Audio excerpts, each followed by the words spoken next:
Julian, my coach's untouchable best friend, didn't just laugh. He executed it, making sure everyone at the founders' dinner heard the pathetic stammer I tried to pass off as a growth strategy. The sound was harsh, cutting through the sophisticated clinking of champagne glasses, and every head turned to watch me burn. My face instantly flushed scarlet, and the single sheet of notes in my hand trembled so violently I thought I'd drop them.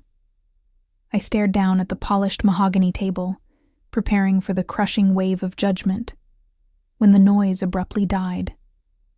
The silence wasn't less loud, it was colder. I finally dared to look up, bracing for Julian's smug victory, but the icy challenge in his dark eyes was gone, replaced by a sudden, unnerving stillness.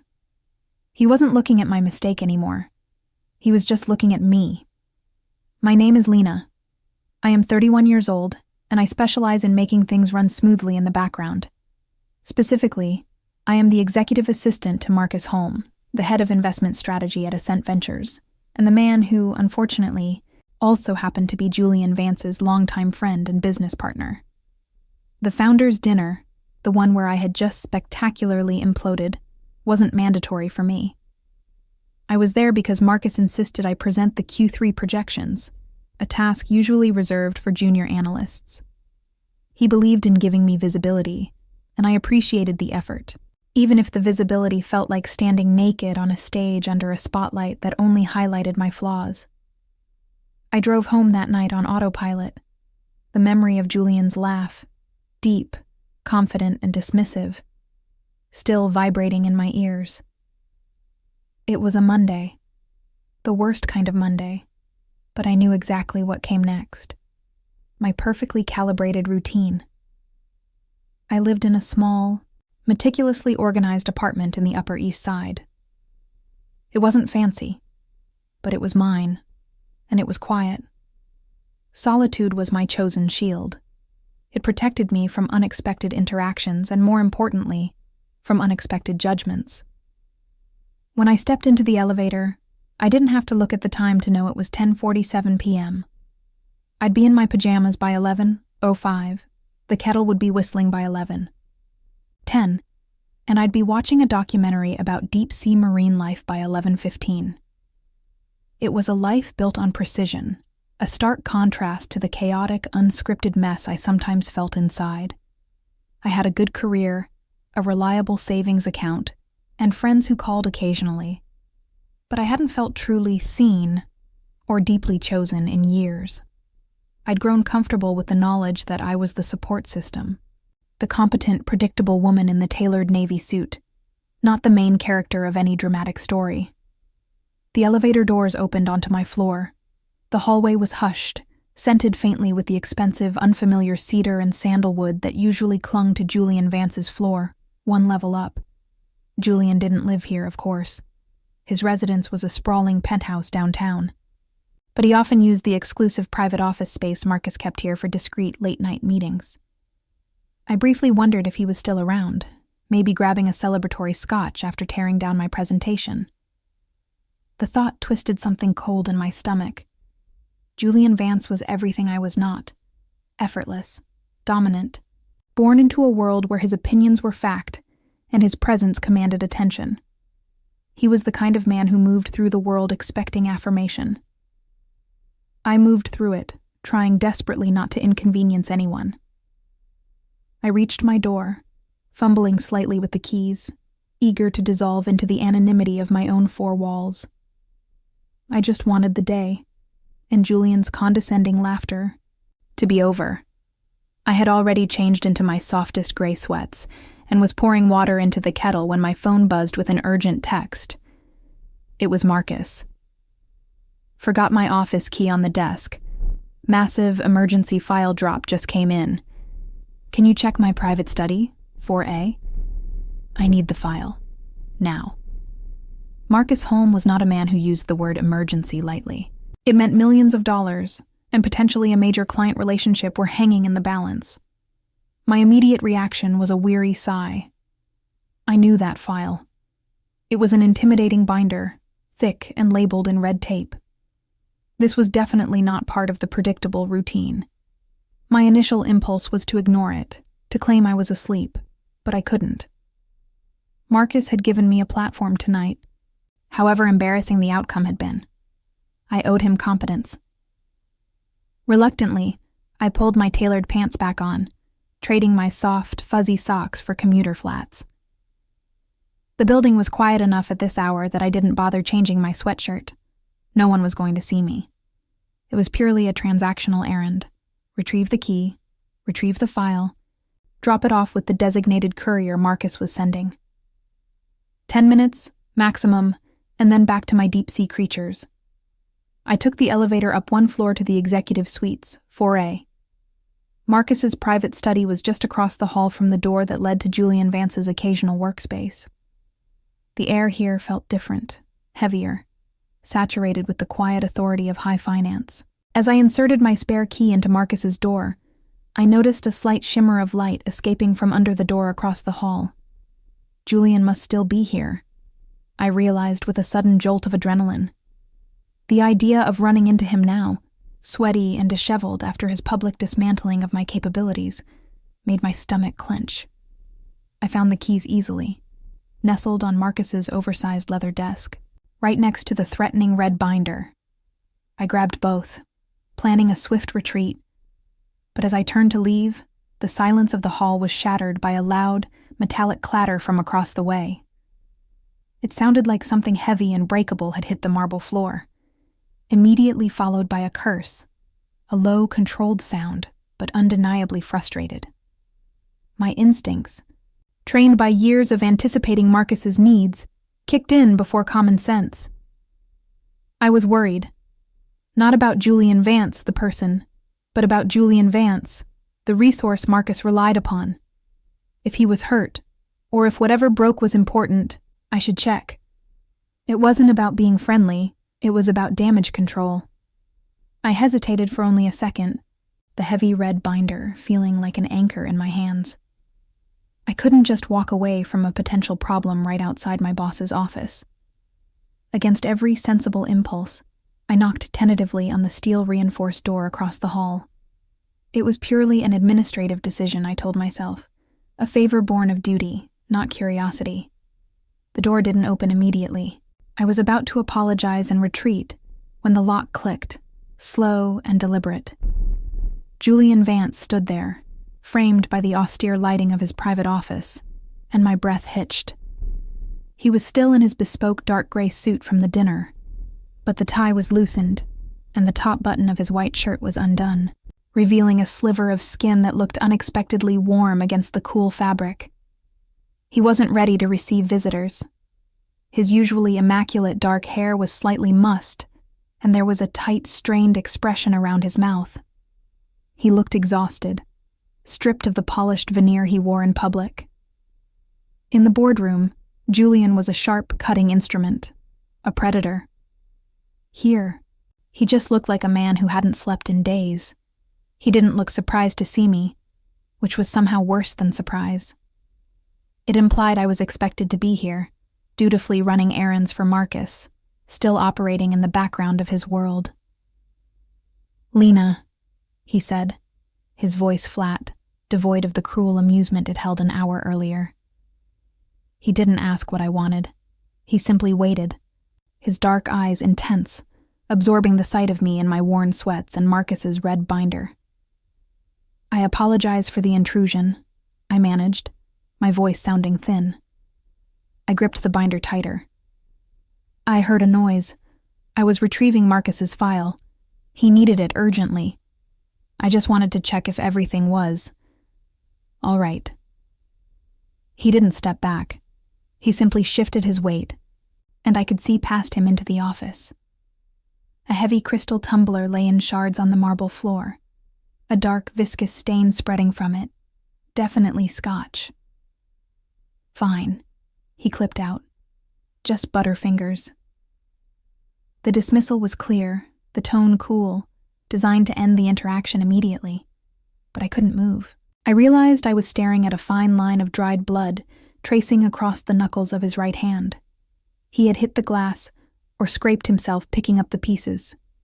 He noticed where my gaze landed and quickly tucked the hand into his trouser pocket, a clear motion of concealment. Julian Vance was untouchable. He controlled vast resources, negotiated billion-dollar deals, and wielded influence effortlessly. He belonged to a stratum of society where problems were solved by delegation, not by bleeding on the floor of a private office at midnight. Yet, here he was, looking profoundly alone and momentarily injured. It was a bizarre disconnect. "I need to get this to the courier," I repeated, trying to re-establish the professional boundary. But the proximity felt charged. The quiet space, the lingering scent of his expensive cologne, mixed with the sharp tang of spilled alcohol, the sheer unexpectedness of seeing him unguarded. It was an overwhelming sensory experience. I was standing too close to something powerful and perhaps volatile. I felt an inexplicable urge to ask him if he needed a bandage, an urge I immediately swallowed. He wasn't my colleague, he wasn't my friend, and he certainly wasn't my responsibility. He was Julian Vance, and I was just the assistant he had mocked an hour ago. I should have left the moment he said, "Fine." That single word was my exit cue, my professional mandate to disappear. But he continued to look at me. It wasn't the assessing, critical gaze from the dinner table. It was heavy and still, like he was solving a complex equation with my face. The silence stretched until it felt taut, almost painful. I became acutely aware of the hurried rhythm of my own breathing, a small, ridiculous sound in the quiet hallway. My mind raced, trying to parse the expression in his eyes. Was he waiting for me to apologize for being incompetent earlier? Was he wondering why I looked so drab in my off-duty clothes? Or was I completely overthinking this? Maybe he was just tired and irritated by the interruption. He'd torn down my presentation. Surely he wasn't interested in tearing down my casual attire as well. "The courier will be here in 15 minutes, Mr. Vance," I said, forcing a return to pure business. I tried to sound steady, but the slight tremor in my voice betrayed me. He finally broke the silence, but not with a professional comment.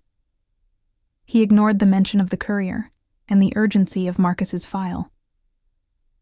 "The red binder," he murmured, his gaze falling to the item in my hands. "Is that the Thorn account acquisition data? The one you were presenting tonight?" "Yes, sir," I confirmed, gripping it tighter, as if the cover could shield me from further scrutiny. He took a half step closer, not invading my space, but shifting the center of gravity between us.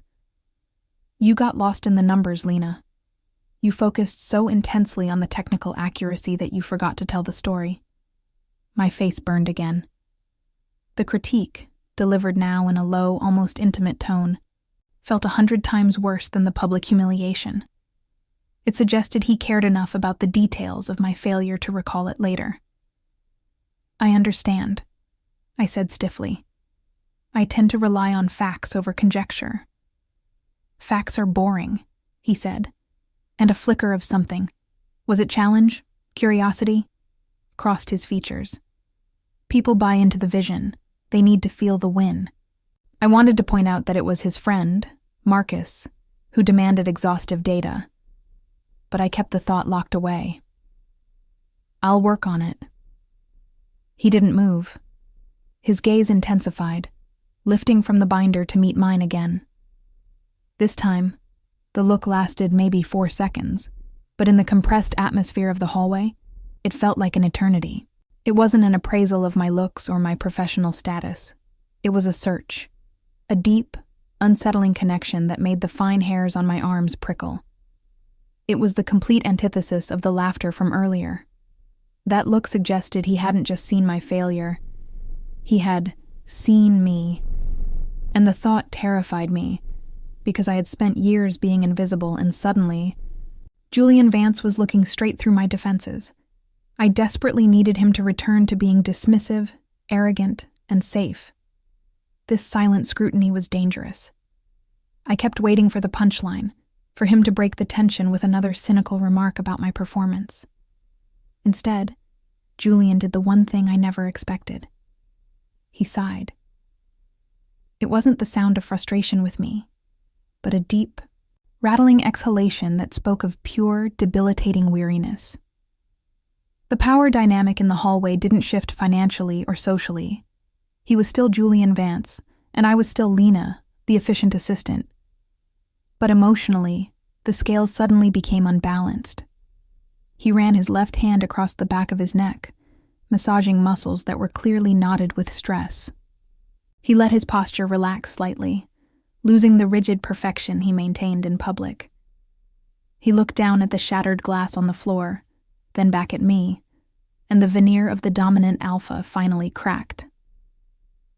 "I'm sorry about tonight, Lena," he said, and the apology was raw, unexpected, hitting me with the force of a physical blow.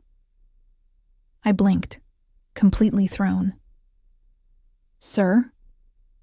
The laughter, he clarified, his voice lower, almost gravelly. It was unnecessary and cruel. He looked genuinely troubled by his own behavior. I reacted instinctively. The presentation was meticulous, the data airtight. It was better than Marcus's usual standard. But you looked so terrified, so determined to fail that it triggered something ugly in me. I was nervous, I admitted, my voice barely a whisper. The honesty felt like treason. "It's difficult when everyone expects you to be quiet." "I don't expect you to be quiet," he countered, the intensity back, but redirected. "I expect you to be effective, and that means you have to demand to be heard. I saw you trying to hold it all together, the tremor in your hands, the way you kept your eyes fixed on the paper instead of the people who hold the money." He stepped away from the doorway and gestured vaguely toward the office. "Do you know what that dinner is? It's performance. It's pretending to be flawless when most of us are barely surviving the pressure." He paused, his eyes losing focus for a moment, looking past me at something only he could see. "I haven't slept more than 4 hours consecutively in weeks. I flew in from Tokyo this morning, spent 6 hours in meetings, and then had to sit through a 3-hour dinner where every word was measured, every smile was fake. I break things when I get tired," he finished, indicating the glass on the floor. "And sometimes I lash out. I didn't see Lena, the competent woman who keeps Marcus functional. I saw a target, and I took the shot. It was lazy." The admission was startling. He wasn't excusing his behavior. He was exposing the exhausting machine that ran his life. Julian Vance, the unassailable titan, was tired and lonely. He wasn't admitting love or affection, but a deep human vulnerability, the sheer weight of his own status. I realized that my fear of being seen was mirrored by his own desperate need to conceal the chaos behind the power. In that moment, the high status was irrelevant. He was just a tired man bleeding slightly onto his clean marble floor, and I finally understood why he had fallen silent earlier. He had recognized something true about himself in my visible struggle. The urgency of Marcus's file vanished. I set the heavy binder and the keys on the floor near the door, creating a temporary, safe boundary. My focus was entirely on the dark smudge of blood on Julian's hand. "You should clean that," I said quietly, pointing to the injury. It was an executive command, but delivered with the detached care of a nurse. He looked at his hand as if seeing it for the first time. "It's minor." "Minor cuts can turn nasty quickly," I insisted. "Do you have a first aid kit here?" He shook his head slowly. "Probably not. Marcus keeps everything minimal up here." I remembered the small, well-stocked first aid kit I kept in my own apartment, a habit left over from years of being the designated caretaker in my family. "I have one. It's 1 floor down. Give me 2 minutes." He watched me expectantly, a flicker of something close to gratitude in his eyes. But he didn't try to stop me. I practically ran the distance, grabbing the kit and returning before the 2 minutes were up. Julian had cleaned up the large shards of glass, placing them carefully on a sheet of newspaper, but the stain remained. I didn't invite myself in. I simply stood at the threshold. "Sit down," I instructed, pulling a low, upholstered chair toward the door. He obeyed without question, the unexpected pliability astonishing me. As I knelt before him, opening the small box of antiseptics and bandages, the intimacy of the task felt immense. We were separated by thousands of professional miles, yet I was cleaning the blood from his hand in the middle of the night. The light from his office was soft, indirect, creating long shadows that swallowed the sharp edges of the room. I worked meticulously, sterilizing the cut. His skin was warm beneath my touch, the contrast between the roughness of his knuckles and the smooth, expensive fabric of his suit cuff striking. He remained perfectly still, his eyes fixed on my movements. "Why are you doing this?" he asked finally, his voice barely audible. "Because it needs to be done," I replied, avoiding his gaze as I wrapped a neat adhesive bandage around the injury. "And because no one else is here to do it."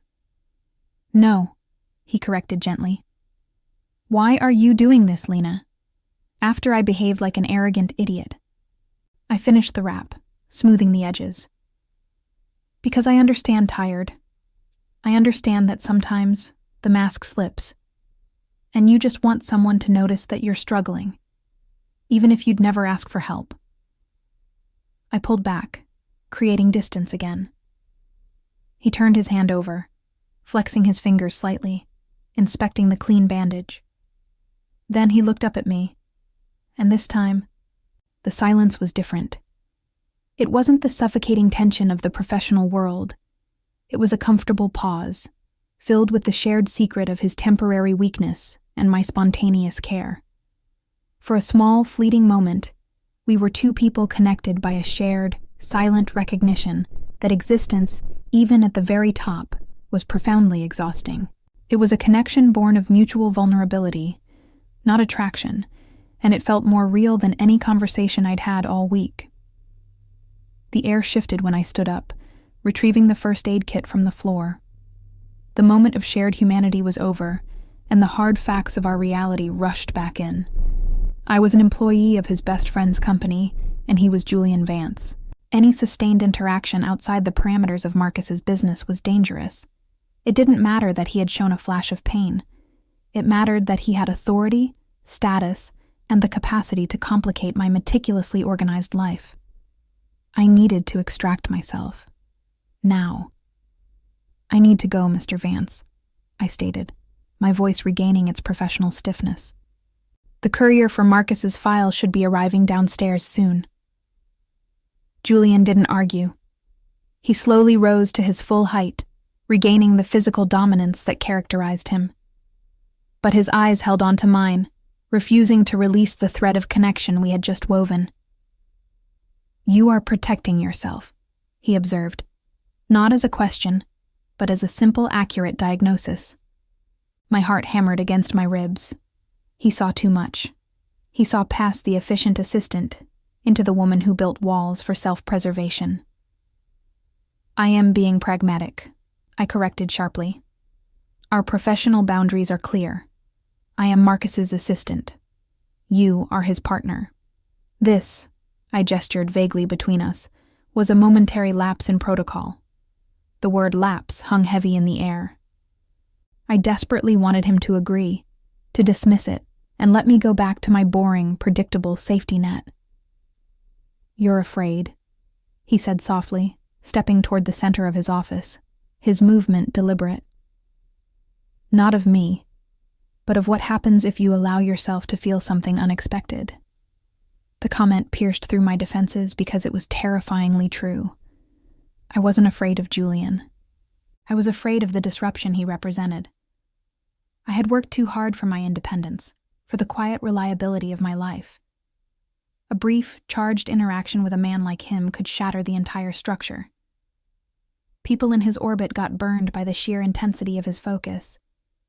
"I have too much to lose," I confessed, my eyes dropping to the red binder, the symbol of my professional path. "My job, my reputation, the stability I've built." He stood silent for a long moment, the intensity of his presence almost suffocating. I could almost hear the calculation running in his brilliant mind. He knew I was right. He knew the risk was asymmetrical. My stakes were higher because my position was more precarious. He could easily walk away from this momentary connection and lose nothing. I could lose everything. The realization made me feel overwhelmingly heavy. A small boat trying to stay afloat in a sudden, powerful tide. I turned fully toward the door, ready to leave the first aid kit and the memory behind. Good night, Mr. Vance. I had to go. I had to choose safety over the confusing electric pull of his presence. If I stayed another minute, I knew I would make a mistake that would haunt me professionally and personally. I took 2 steps toward the door, my hand reaching for the knob. I didn't look back. I couldn't afford to. My feet were already moving, choosing the path of least resistance, the path back to the safe banality of my apartment and deep-sea documentaries. Then, Julian spoke. He didn't raise his voice, but the low resonance of it stopped me dead. It bypassed my ears and went straight to the core of my fear. I didn't laugh at you because I thought you were incapable, Lena. I laughed because you were trying to make yourself small enough to fit Marcus's box. And I hated it. I froze, my hand hovering over the cold brass. That was not the answer I expected. He continued, his voice closer now, indicating he had moved behind me. He wasn't crowding me, but the sheer weight of his attention was undeniable. You said you focus on facts. Here is a fact. I have been coming to this private office for 3 years, multiple nights a week. I pass by your door on the way to the elevator. I watch you arrive early and leave late. I know you order takeout from that terrible Italian place every Tuesday, and I know you read actual paper books, usually dense historical fiction, because I saw one left on Marcus's desk when you went to retrieve coffee. My breath caught. He didn't just observe me as an assistant. He had cataloged the small, insignificant habits that define my life outside the suit. He had been watching. My carefully constructed invisibility had failed entirely. I see the way you move, he pressed on, and I could practically feel the warmth radiating from him. With that quiet efficiency, anticipating every disaster before it happens, fixing the chaos everyone else creates, and then fading back into the wallpaper. I finally turned to face him, my eyes wide with shock and a sudden, sharp hope I hadn't realized I possessed. Why are you telling me this? He took the final, decisive step that closed the distance between us, but he didn't touch me. He just held my gaze with an intensity that burned away the last vestiges of my professional reserve. The look was devastating, full of a fierce, protective recognition. Because I need to know why someone who possesses that quiet, relentless strength is so convinced she is only worthy of the background, Julian stated, his voice dropping to a near whisper. He paused, letting the magnitude of his observation settle over me. I see you, Lena. I see the intelligence, the resolve, the absolute competence that you try to hide under layers of careful obedience. And I have never once mistaken you for an assistant. I know exactly who you are. And I want to know what it feels like to finally be seen, not by your boss, but by the man who hasn't been able to stop thinking about you since you walked into that boardroom last fall. The floor felt unstable beneath my feet. I stared at him, unable to speak, the sophisticated words of my executive world utterly useless in the face of such raw, unvarnished honesty. He hadn't just confessed attraction. He had confessed prolonged observation, a silent cataloging of my private self. He hadn't fallen for the polished presentation. He had fallen for the quiet, predictable woman who read historical fiction and ate mediocre Italian food alone. I don't believe you, I finally managed, the words catching in my throat. It wasn't a challenge. It was an expression of deep-seated disbelief. The kind of man who moved worlds simply didn't notice the silent mechanism keeping the clock running. Julian's mouth curved into a faint, self-deprecating smile. You don't have to believe me. But you can look at the evidence. I mocked you publicly tonight, Lena. I was vicious. And I came up here and smashed a glass in sheer self-disgust immediately afterward. Does that sound like the behavior of a man who sees you as irrelevant? He was right. His behavior, the initial cruelty followed by the startling apology, and now this confession, was erratic, chaotic, completely unlike the controlled CEO persona. My fear was still a dull ache, a heavy warning in my chest, but it was being drowned out by a startling sensation, validation. For years, I'd accepted that I was inherently uninteresting, that my value was purely administrative. Julian Vance, the man who represented everything I kept at a distance, was telling me that my quiet self was precisely what held his attention. "The risk," I whispered, shaking my head slightly, "is still there. Marcus, the firm, everything." "I know the risk," he said simply. "I deal in risk every day. What I rarely find is something authentic enough to be worth risking anything for.